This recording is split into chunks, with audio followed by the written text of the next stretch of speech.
Let's go a little further in talking about China then. The United States has had an interesting evolution of relations with China. During World War II, President Roosevelt basically backed Chiang Kai-shek, hoping that China could become kind of a powerhouse again and become a member of the United Nations Security Council and all those sorts of things. We became very disillusioned with the nationalist government over time. General Marshall was called out of retirement just very shortly after he retired after World War II and sent on a mission to try to negotiate a compromise between the Chinese Communist forces and the nationalist forces. He failed. But in the process of doing that, we became even more disenchanted with the nationalist government. And so you come forward to the creation of the People's Republic of China in 1949, October 1949. The nationalist forces withdraw to Taiwan. Then you have the Korean War that sets in, which kind of resets what may have been a very different relationship. Again, a mistake that was made based on a number of things, and the Cold War would have probably unfolded in a very different way if the Korean War hadn't taken place. But you come forward then to the United States over time, normalizing relations with mainland China, still retaining a kind of security commitment, but no longer a formal treaty to Taiwan. China remains a communist country, but a different kind of communist country in the way that it embraces a kind of managed capitalism. China becomes an economic powerhouse of sorts. I mean, it's easy to exaggerate, but a number of people have been pulled out of poverty. And at the same time, you have the Chinese nuclear forces, which become a concern for many, that they weren't in quite that way during the Cold War. So, talking about China today, could you kind of pull all the threads together on how we think about and should think about China? You know, again, talking about our relationship with China, not Japan's or South Korea or Philippines, but our relationship with China, that it's got a long history in which, for a number of periods of history, we were one of China's greatest allies. But to include World War II. I was having a conversation with senior Chinese diplomat, I guess about 5 years ago.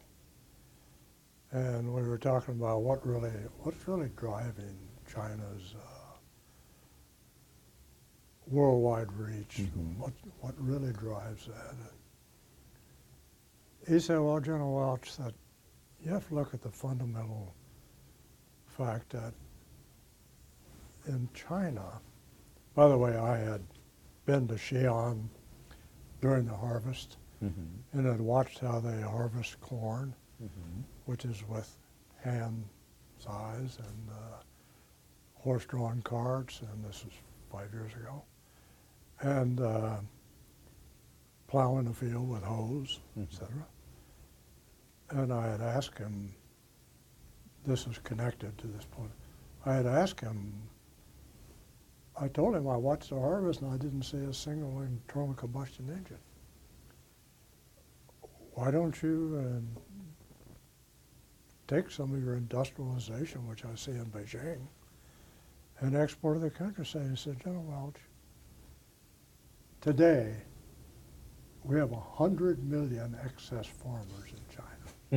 100 million. He said, every time I issue a tractor, I displace 100 farmers. Well, I don't know those numbers are right, and he was probably being a bit dramatic.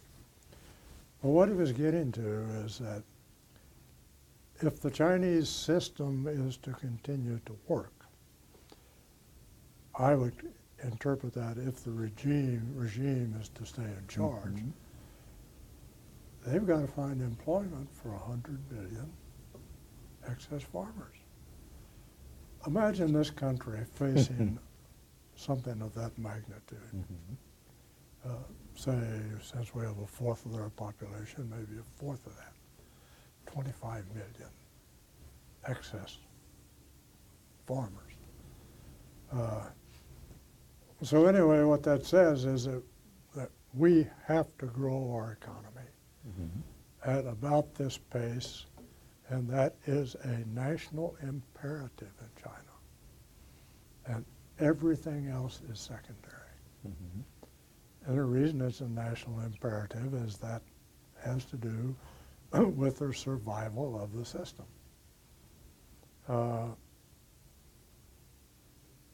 It's an interesting system in that I was sent over there 10 years ago, I guess, and I was going over, so my State Department friend called me in and said, since you're going to be there, I would like you to complain to them about property rights, patents, etc. Mm-hmm. And so I brought it up mildly, and again, this happened to be the Minister of the Interior. He said, General Welch, I would love to do what you ask. I would love to say there will be no more pirating of CDs, etc. He said, because you think we have the power to do that. Because your government has the power to do things like that. Now, he's been a little dramatic. Mm-hmm. He said, we don't. We know what our power is. We know what we can do and what we can't do. He said, just let me imagine, can you imagine a speed limit in China? He said, you have speed limits and you expect to enforce them. Anyway, he was making the point of what kind of control does Beijing actually exercise over all of China? And what does that mean for the Chinese leadership and how they maintain that level of control that they think they need? I was in China during Tiananmen Square. I was in Beijing, and the people with loudspeakers were at Tiananmen Square. My host was the commander of the People's Liberation Army Air Force, General Wang Hai. And it blew up. I was at Guangzhou on the way home. But General Wang Hai refused to involve the People's Liberation Army Air Force in the response to Tiananmen Square. He disappeared. I couldn't contact him. 6 months later, he reappeared. Sat down in his old chair, carried on. He'd gone down to Guangzhou Province, which is commanded by People's Liberation Army Air Force 3-star, and he just took 6 months leave of absence. Came back and resumed his position. Now he has special, because he had been on the Long March as a child. So he had some special, but still, you'd think. So I think that if we look at China as to what really motivates them and what you can really expect the Chinese government to do, we could find a lot of common ground. And if we really look at what motivates them, I think it's fairly clear. Survival of the regime. Now, there's kind of an interesting point that a friend at Rand made with me not too long ago.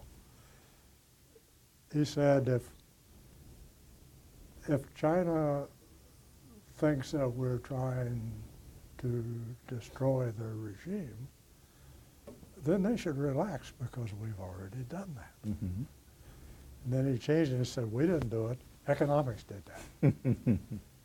So the idea that this is a communist society, that Trotsky and Lenin would just be up in arms. Mm-hmm. That it is as capitalistic. Certainly you could call it communist government, but it said the economy. The economy defeated Mao. Mm-hmm. We didn't defeat Mao. Mm-hmm. The fact that they had economic growth and the same kind of thing that happened in this country as a result of the World War II transformation of Mm-hmm. industry Mm-hmm. happened in China. Mm-hmm. So it doesn't matter what the motivation was for this transformation inside China, it happened. First just Beijing, Shanghai, Guangzhou, gradually spreading to the countryside. Will it ever get to Western China? I don't know. There is not one China. Mm-hmm. I know they like to say Taiwan and mainland one China. There is not one China. Many Chinas. There are lots of Chinas. Is there anything you'd like to add on the nuclear issue on China? We had an opportunity to discuss that several times earlier. Well, of course, RID IDA did that Mm-hmm. massive study on their nuclear enterprise, which I think was a really deep Mm-hmm. look at it. And I really can't find fault with their declared strategy Mm-hmm. and their declared purposes. Mm-hmm. And it seems to me that they will be growing their nuclear capability. They will certainly be growing its survivability. But as long as I see other nations, whether they're a potential adversary or not, behaving in ways that seem perfectly rational to me, given what they're dealing with, I find very little cause for alarm. So I personally am not politically correct. I don't see why we need to make an adversary of China. I'll say it a little differently. I don't see why we can't see it in our national interest to have a better relationship with China, because I think China would find it in their national interest.